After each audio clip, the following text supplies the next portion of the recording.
लेकिन इसमें सबसे बड़ी गलती कांग्रेस सरकार की है, क्योंकि उनको राजनीति करने नहीं आती है। नहीं आती है, क्योंकि जब दुर्योधन और दुशासन का जब शासन होता है तो एथिक्स काम नहीं करता है। समझ जाइए, आप अगर एथिकल आप चल रहे हैं कि नहीं हमें लेफ्ट साइड से ही चलना चाहिए, और वो भी उस सिचुएशन में जब उधर से भी आदमी आ रहा हो, तो बेकार है, कोई मतलब नहीं है। इस समय आपको भी वही फॉलो करना ही पड़ेगा, नहीं तो आप कल के डेट में नहीं रहेंगे। वैसे भी आप अनमैरिड हैं, आपका तो वंश वैसे भी खत्म है, बहन है, बहन चलाएगी। बात तो वही है। पॉलिटिक्स देखिए क्या था कि रियल बात थी, किसी को समझ में नहीं आया। राहुल गांधी तो वैसे भी बैरागी आदमी है, वो कभी बनेंगे नहीं प्राइम मिनिस्टर। उनका तो खानदानी राजा का रहा है, ठीक है। वो बनाएंगे अपनी सिस्टर को बनाएंगे, आज निकल उन्हीं को बनना है, क्योंकि वो इतना ज़्यादा स्ट्रगल कर चुका है वो बंदा, कि अब हमें नहीं लगता है कि उसको प्राइम मिनिस्टर में कोई इंटरेस्ट रहा होगा, कि उसे घर के खानदान के नानी रह गए, दादा रह गए, सारे पिताजी रह गए, तो कोई मतलब नहीं है। जैसे हमारे घर में अगर सभी एजुकेटेड हैं, डॉक्टर इंजीनियर है, तो मुझे डॉक्टर इंजीनियर तो मेरे लिए बराबर ही रहेगा, कोई मतलब समझ में नहीं आएगा। तो वो तो अपने सिस्टर को बनाएगा। अच्छा, भारतीय पॉलिटिकल में देखा जाए तो तमाम नेता ऐसे हैं कि जो कि ऐसे ही हैं, सिंगल ही हैं। सिंगल ही हैं। देखिए, तो वो हमें नहीं लगता। देखिए, अगर आप राहुल गांधी के अगेंस्ट अगर आप कुछ कहते हैं इस समय, तो हमें कहना नहीं चाहिए सोशल मीडिया पे, लेकिन वो निरामूर्ख होंगे, इसलिए कि वो बंदा पहला ही एक शख्स ऐसा है जो पब्लिक के लिए चला। वो 25 किमीज पर डे चला, ठीक है ना। उसके लिए कोई उसने गाड़ी नहीं की, और अगर उसने कुछ भी किया हो तो उसने चला है, ठीक है। तो उसने पब्लिक के लिए कुछ सोचा होगा। पब्लिक के लिए अगर उसने ये कहा कि मैं अगर जाति जनगणना कराऊंगा, तो वो गलत नहीं था। उससे हर एक जाति को फायदा होता। क्या स्वर्ण जाति के हैं, क्या वो गरीब नहीं है? उनको क्या मिल रहा है? आप सोचिए, अगर आप भीमराव अंबेडकर जी को लेके चल रहे हैं, तो भीमराव अंबेडकर जी को लेके ऊपर आने वाला कौन था? पंडित जी थे। अगर वो नहीं होते तो क्या वो आ जाते? उनका नामो निशान नहीं मिलता भीमराव अंबेडकर जी का। भीमराव अंबेडकर जी को अमित शाह ने जो टिप्पणियाँ किया था, उन्होंने काफ़ी बवाल मचा देश में, कहीं ना कहीं इस पे क्या कहेंगे? अमित शाह जी हमारे गृह मंत्री हैं, सम्माननीय हैं, लेकिन उनकी वाणी से ये लगता नहीं कि वो एक हमारे जो भारत जैसे देश के लिए वो उस पद पे शोभायमान हो, ऐसा अच्छा नहीं है। वो व्यक्ति उस लायक पद के लायक नहीं है। उसका रीज़न ये है कि एक पद की गरिमा होती है, बोलचाल सबसे मस्ट इम्पोर्टेंट पर्सनालिटी। गृह मंत्री हैं भारत देश के, उनका बोलचाल ही नहीं समझ में आता। वो आपको किसी भी होशो हवास में आप इसको खो नहीं सकते। आपने किसी जाति संप्रदाय के लिए आपने ऐसे कह दिया कि अगर उससे बढ़िया आप राम राम का नाम ले लिए होते तो आपका मुक्ति मिल गया होता, ये तो गलत बात है। राम सिर्फ हमारे थोड़ी हैं, राम तो पूरे विश्व के हैं। तो फिर आप, हाँ, सबके हैं, वो किसी के लिए बटे हुए नहीं हैं भाई। अगर बटे ही होते तो फिर ये आपके रविदास जी को कोई क्यों पूछता? वो भी तो पहले चप्पल सिया करते थे, उस समय तो कोई ब्राह्मण नहीं था।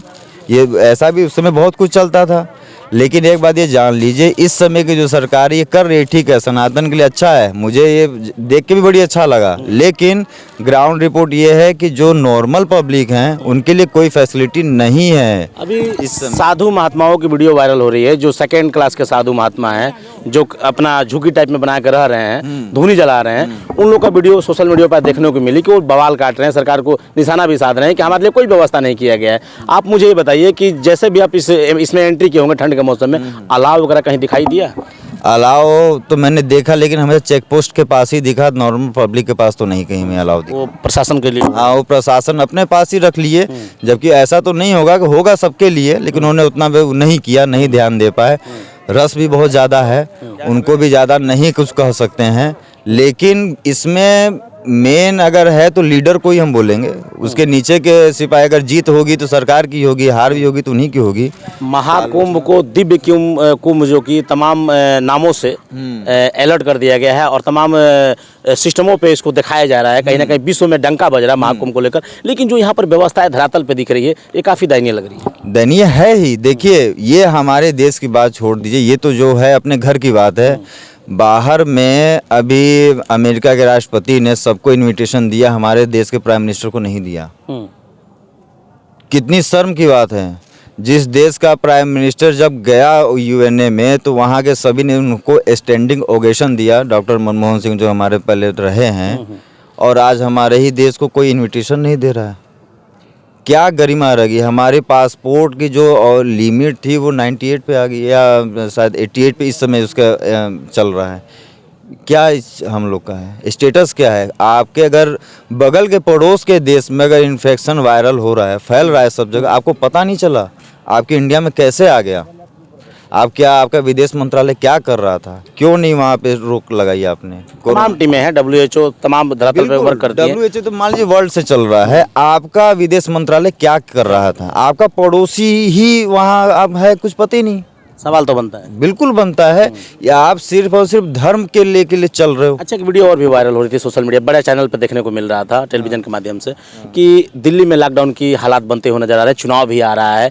हालांकि वहाँ पे चुनाव 5 तारीख को 10 तारीख काउंटिंग है। हालांकि कार्यकाल देखा जाए तो 15 फरवरी को पूरा होना था, पहले चुनाव सरकार करा रही है। लेकिन प्रवासी मजदूर भी कुछ घर का रास्ता पकड़ रहे हैं, डर के मारे, सदमे को लेकर, कहीं ना कहीं वायरस को लेकर और लॉकडाउन को लेकर। बात ऐसा है कि जो कोरोना काल बीता वो हमें लगता है कि ये कई दशकों तक याद करेंगे लोग, क्योंकि ऐसी बीमारी हमको लगता है अभी तक पिछले 100 साल में कोई नहीं देखा होगा इस तरीके का। जो इन लोगों ने किया, बिना सोचे समझे तुरंत लॉकडाउन लगा दिया। आप सैटरडे को बोलते हो कि संडे बंद रहेगा, उसके बाद कंटिन्यूसली आपने बंद रखा।